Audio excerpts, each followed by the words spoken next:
What the fuck? This chimp looks like it's about to eat me. Damn, I quickly told him to stay still.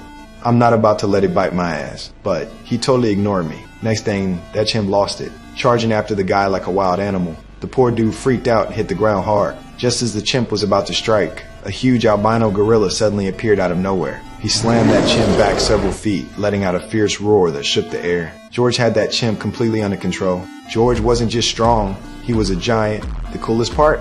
He could talk to me with hand signals. I reached out with my fist to bump him in thanks. You think he played along? No chance.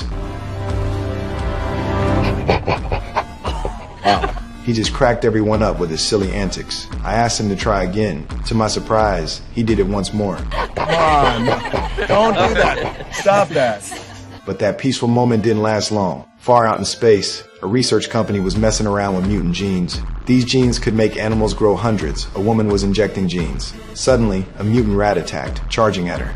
With only 3 genes injected, she scrambled to grab the samples and escape. She rushed to a life pod, slammed the door shut, and hit the release valve. The pod blasted off just in time, but the speed was too much for the glass, and the pod exploded in space.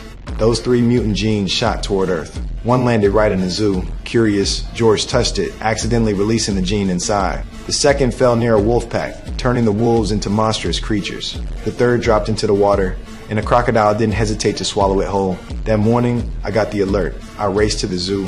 When I got there with my team, a grizzly bear lay dead on the ground. Grizzlies are the toughest land animals. Seeing it like that shook me to the core. Before I could react, we heard a strange noise nearby. It was George. I slowly approached. What I saw stopped me cold. Yesterday, George was about my size. Today, he was twice as big. I locked George in the medical cage.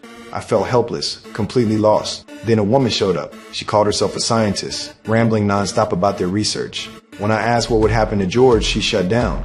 All she wanted was the gene container back. Since she wasn't helping, I got serious. She finally admitted that George would keep growing, getting stronger, faster, and more aggressive. Her words hit me hard. I brought her to see George. Yesterday, he was 2 meters tall. Today, he was already 3 meters. That growth speed, terrifying. George signed that he was hungry, but no one gave him any food.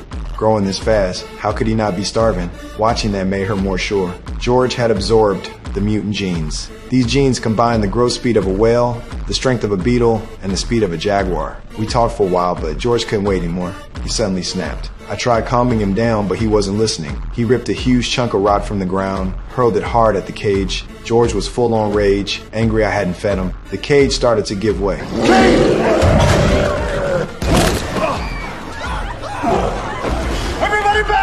Out of nowhere, a white gorilla dropped from above.